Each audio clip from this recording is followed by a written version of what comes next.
Hey everyone, it's Tyler from Zephyr Epic here, and welcome to the finale of our case of 2023-24 Upper Deck Series 2. So far, it's been okay. We should have, hopefully, fingers crossed, knock on wood, a Leo Carlson Young Gun in the final two boxes.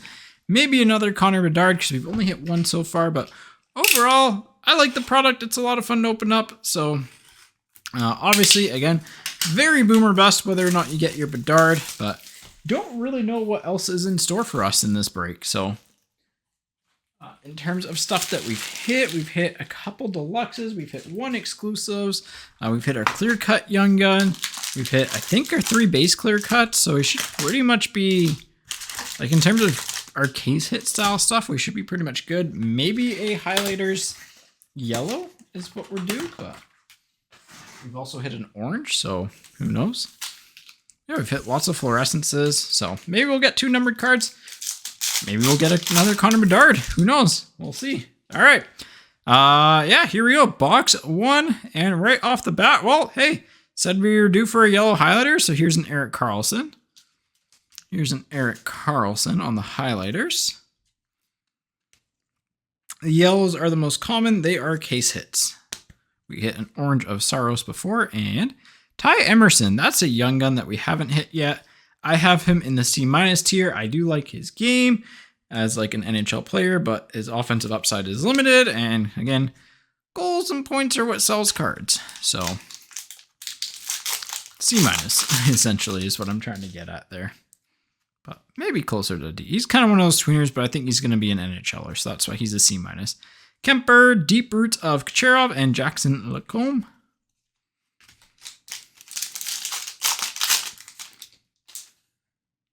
Next pack. Yeah, hopefully you're all having fun opening it up. Gaudreau, the Damien Giroux. All right. And hey, Sean Farrell on the Young Gun canvas.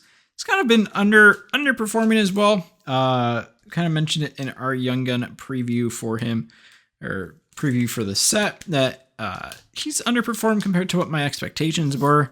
I still think there's talent there, but not as high on him as I was at the start of the year. Again, usual thing I've said in all these videos, it seems like it's taking prospects a little bit longer to adjust. So just maybe need a little bit more patience. So here we go. Pastrnak, Deep Roots of Rantanen, and Luke Hughes. But yeah, hopefully, again, you're all having fun opening it up. We are, again, I recorded all the videos on the same day, just so I could have time to edit them and stuff, because we're going to be busy with breaks and sorting and stuff like that. Keller on the Dazzlers. I love the Dazzlers this year, man. They're so sick. McKinnon and Svozil. I think, yeah, we had a base Svozil already, so we're at 2 on him. Yeah, having a lot of fun opening it up. I'd be curious to see what Bedard's Young Gun settles at. I'd imagine it'll be in that higher price range. Probably breaks the record. Yeah, Patterson for the Canucks. Obviously, it's too early to tell because no one's going to have an auction that ended this early. Barzell. Oh my goodness. Well, I mean, that's just the best hit of the product right there. The gritty portraits. I don't think it's a short print. I remember seeing it on the checklist, but like, yeah, that is. You don't need the Bedard Young Gun. You need the gritty portraits. I would not be shocked if that sells for a decent amount early on. That's a really cool card. It's funny. I like that Upper Deck's kind of leaned into that type of stuff a little bit more lately. So here's our next outburst with an Instinctive of Vasilevsky. And hey, there's Leo Carlsson. All right. Nice to see Leo join the fray. Pretty good little box of Young Guns here. And a Tommy Novak on the outburst. I just signed a contract the other day. But yeah, Leo Carlsson. We'll take another look at that after this pack. We're going to take a closer look. I have him as the second best Young Gun just because he has a super high floor to me. Here's another horizontal McDavid. So that is Oilers versus Devils on November 21st, 2022. He had, he reached 35 points in 19 games into the season. So yeah, be curious to see how many of these are horizontal and vertical and what that breakdown is like. PCs of Forsberg, McMahon on the on a roll. But yeah, quick look at that Leo Carlson. I like his game. I think, try to explain this to someone in the comments, is that I think he's got a very high floor, but like his overall ceiling, I think is just going to be a little bit limited. I don't think he has a quite the same amount of flash or like offensive potency as like Zach Benson, Fantilli, or Logan Cooley. But I do think overall, like out of those, like he's going to end up being probably the second best out of those four. It's just, I think all four of them have a chance to be better than everyone else. So Thompson with Patia. I think it's Patia. I need to look up that pronunciation again. It might be Pietcha, but I think it's Patia. On the Young Guns, Logan Thompson. He is a C-. There are like legitimate offensive skills there. Looked good on the power play early on, but just hasn't put up the points that you need to really believe that he's going to become a everyday NHL producer. So Keller, Zaka on the clear cut, and a Dufour.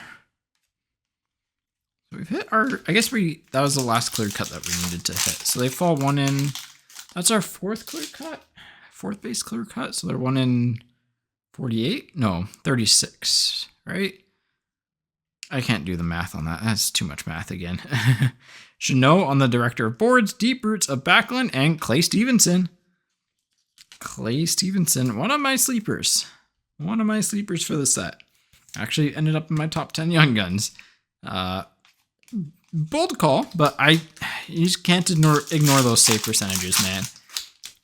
Never posting below at like 916 since like when he's in the BCHL. That's super impressive. Instinctive, Dingy Sparkles of Copley, Ottinger, and Peltier on the portraits. Per the checklist, none of them seem short printed, so I don't see any reason to say that the rookies were short printed like previous years have been. Yeah. All right. It is the final box. I think we have hit every base Young Gun. I think we hit the Hunter Shepherd. So let me just see if there's any names that I don't remember pulling. Honestly, the only one is that Shepherd. But so this one is fair game for everyone. Oh no, I don't think we pulled a Tyler Angle. I think that's the only Young Gun we haven't pulled is a Tyler Angle. Oh no, Matt Murray too. We haven't pulled those two. So we haven't pulled two so far. Is there a third? There's got to be a third that we haven't pulled that I'm not thinking of. I'm pretty sure we pulled a Doer. Pretty sure we pulled the Shepherd. We pulled Lunau. We pulled... I think it might just be those two. Right? Maybe. I think it might just be those two. So, hey, maybe they're with Bedard. Fingers crossed. Because this is like the boom or bust point of the case, right? Ooh, we got something fancy coming up here. Probably another one of those fluorescences.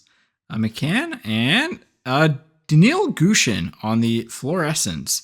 I am a fairly big fan of his. I don't get why he's not playing in the NHL at this point.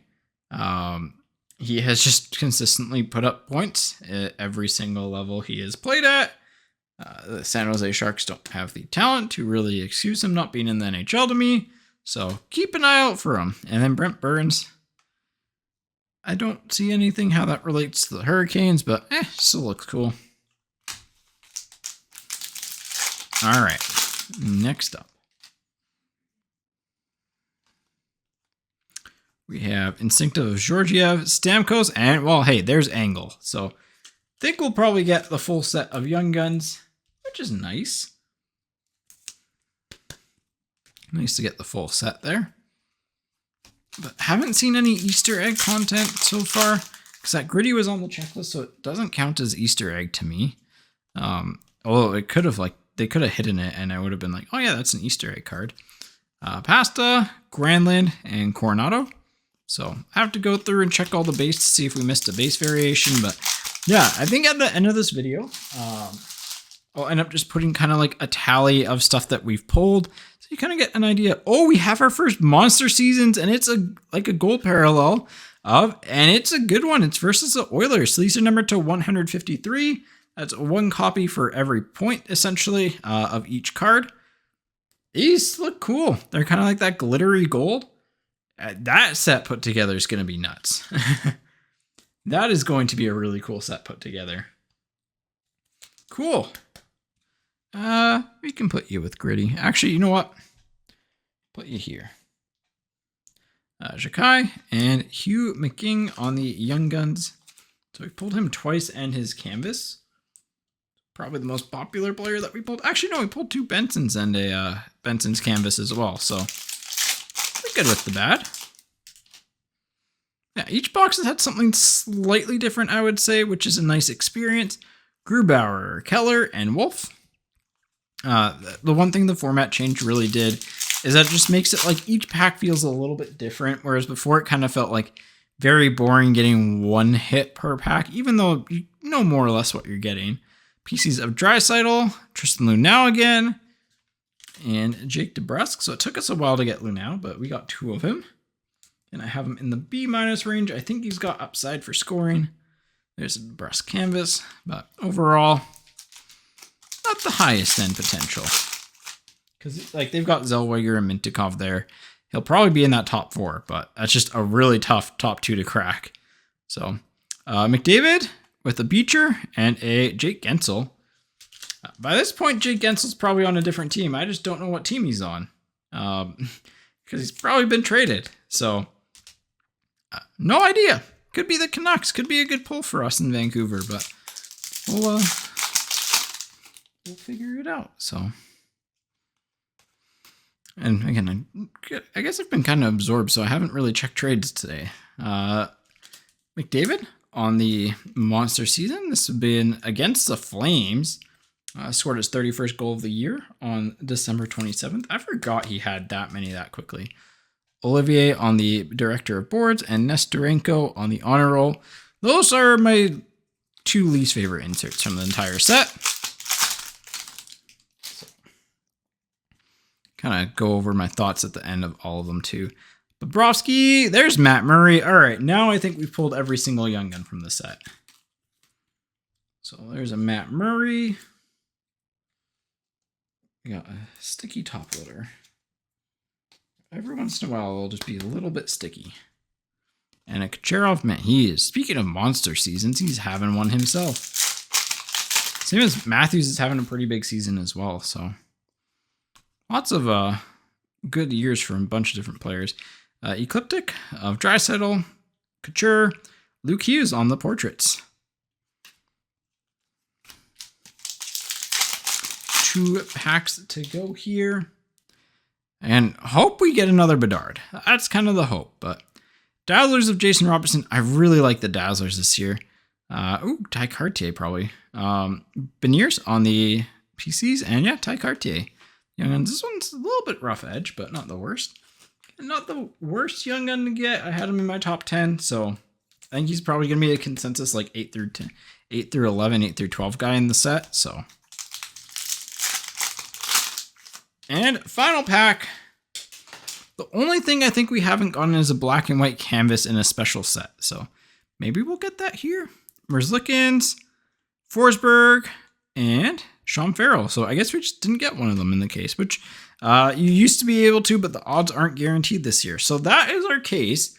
1 base Bedard, 1 base Leo Carlson, but 2 Bensons, 2 Zaries, 1 Poitras, 1 Mintukov, 2 Korchinskis, 1 Voronkov in terms of like just our top like sort of major cards. But yeah, in terms of this specific these specific 2 boxes, I'd say our coolest cards, the Gritty and the McDavid.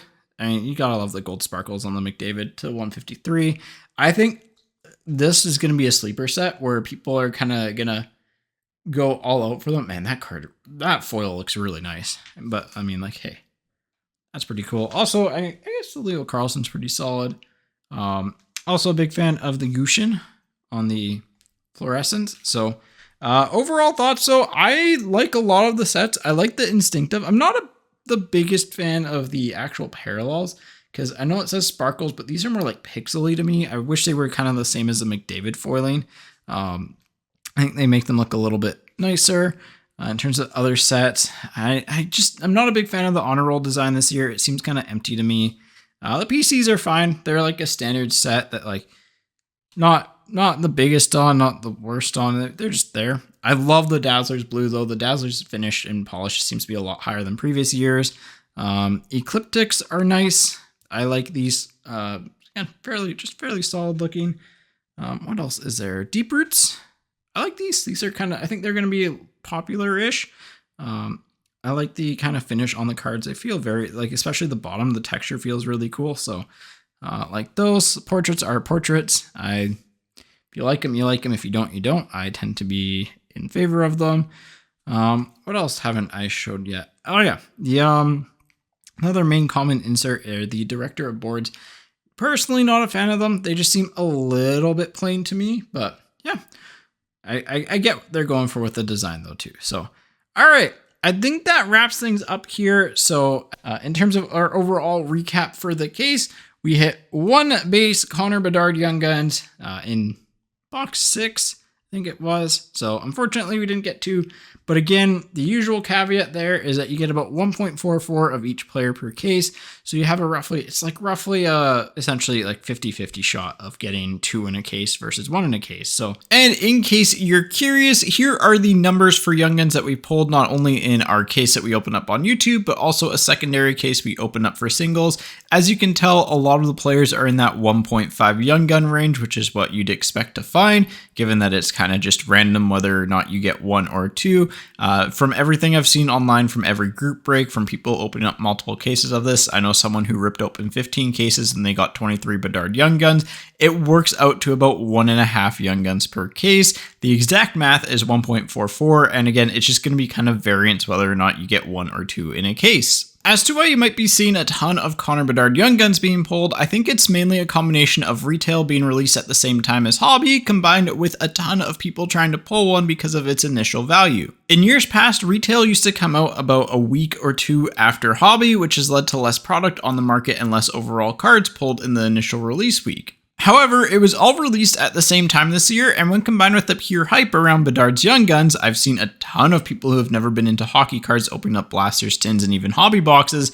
This is likely the most that a flagship Upper Deck product has ever been opened in release week. Essentially, there's been a lot of product that's been produced, it's readily available for people to purchase, and as a result, you're just going to see a lot of people try their hands at pulling one of the Bedard Young Guns, and that's why you see so many of them posted on social media, on eBay, in your local groups, whatever and wherever you find them. In terms of other insert sets, everything pretty much has fallen in line with what the odds are. The one thing that I do want to call out here though are that the black and white Young Gun canvases, the black and white Program of Excellence canvases, and the black and white Retired Stars canvas sets are much tougher pulls this year than previous years. You are no longer guaranteed a black and white Young Gun canvas per case, which has been the kind of situation for the past couple of years. So just know that they're a little bit rarer.